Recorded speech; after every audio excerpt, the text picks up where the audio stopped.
The confusion with regard to the COVID-19 pandemic, if you want to call it that, continues on and on.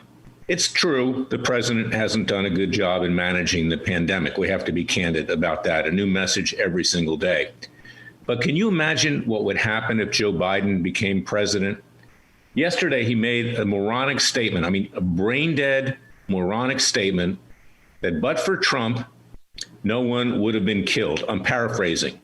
What a moron. And of course, the left doesn't do much about it. They just go on and on and on. The guy is not capable of being president. He simply has the onset, most likely, of Alzheimer's. You'll get Kamala Harris. If he dies, he will surely die in office if he makes it as far enough as the election. And I don't wish him any harm, although I do have a lawsuit against him where I do wish him harm in Boca Raton, Florida, where he interfered with my YouTube channel a while back. And I'll be cranking that lawsuit up just in the next few weeks. But I got to tell you something here. This country is hanging by a thread, and that's the best way you can put it. The leftist media is vicious and vile and disgusting. The right doesn't tell the truth, and I'm talking about the right of Fox News because, we have two coronavirus class actions. Tucker Carlson, who frankly is a two-faced, dishonest individual. He's bright. I give him that. He's bright, but he also is two-faced and dishonest. I have a long history with him as well as Hannity. Doesn't mention that, in fact, someone's trying to do something about the coronavirus to get compensation for everybody in this country who have been harmed. We have class actions in Dallas, Texas. We also have a class action in Jerusalem, Israel. That, of course, applies to the Israelis. We have a very good law firm there that's our partner. But I want to know why the media, frankly, is irresponsible, lies, or omits facts. Omitting facts also constitutes lying. And that's why Tucker Carlson is a liar. But there are a lot of other people out there as well. We just don't want to single him out. People don't get the correct information. And that's why it's important to listen to this podcast. I tell it like it is. I don't pull any punches. I don't try to kiss anybody's derriere. I'm trying to talk to you, the American people, because you need to wake up. You need to get up off the couch and you need to do something.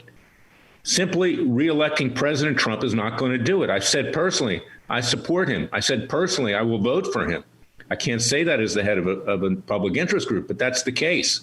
What's the alternative? And he has done some very good things with Israel and the Middle East and in this country, and I give him credit for that. What I don't give him credit for is hanging around people, low lives, like Roger Stone, like Michael Caputo, like Michael Cohen, now who's written a book and shoved it up the president's derriere. And these people, he's got to move on. He's got to grow up. He's got to mature, because unless he does, particularly in the next several weeks, we're going to wind up with Joe Biden and Kamala Harris as our president, because things are not looking good. And all this nonsense from the Attorney General of the United States Bar, taking strong action against the domestic rioters, the domestic terrorists in the street. We don't have any evidence that he locked up more than a few people, because if he did, the left would be screaming.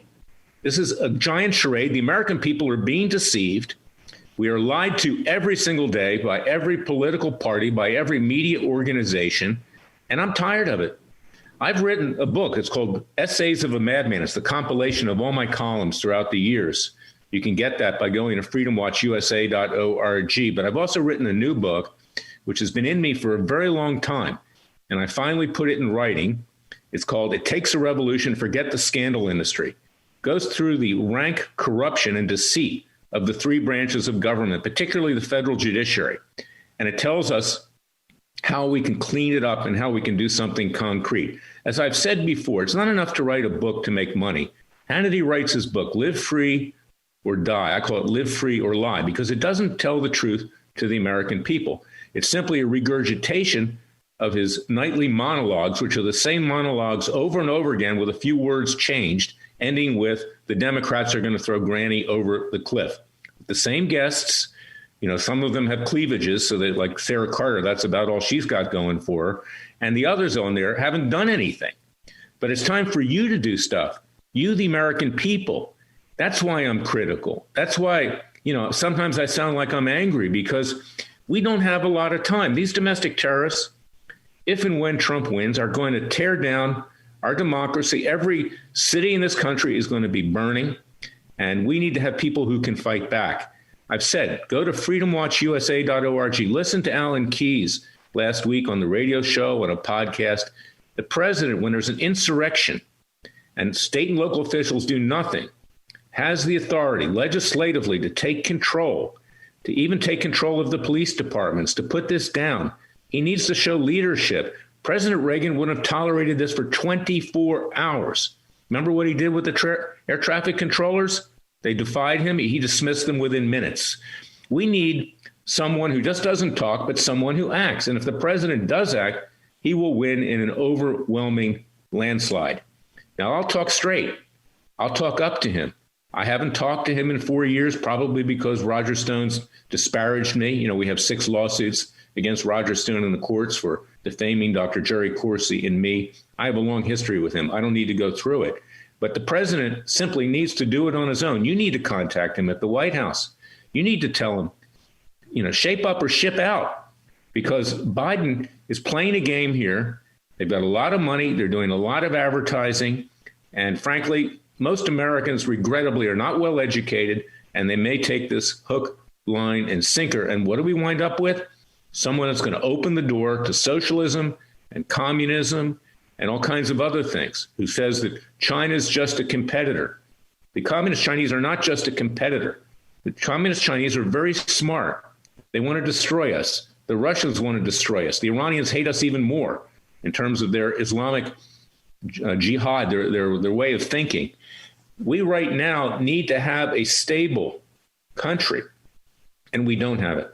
And that's why the American people must rise up.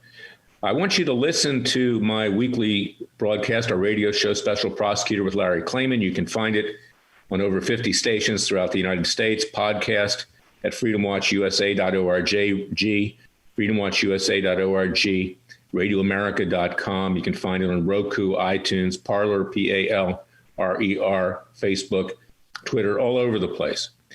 Dr. Judy Mikovits is going to be on, and she's going to describe the truth about this coronavirus, which no one will tell. And she's been banned from Twitter. So has the Chinese scientist that came forward recently to say it was a bioweapon that was released by the Chinese. This is what I'm talking about on both sides of the political spectrum. Deceit, lies, and no videotape, to make a paraphrase of the former movie. But this is something which the American people get up off the couch, get to work, turn the cable news off, go to freedomwatchusa.org, join our Justice League, or take up some other worthy cause, although frankly, I can't think of another public interest group that really actually does much of anything other than talk. And let's get to work. God bless you. God bless your family. God save America. And we need God's help to do that, but we need to do it on our own with his grace. I'll be back Monday with another special podcast. Until then, listen to my weekly radio show, Special Prosecutor with Larry Klayman. Thank you for listening to me.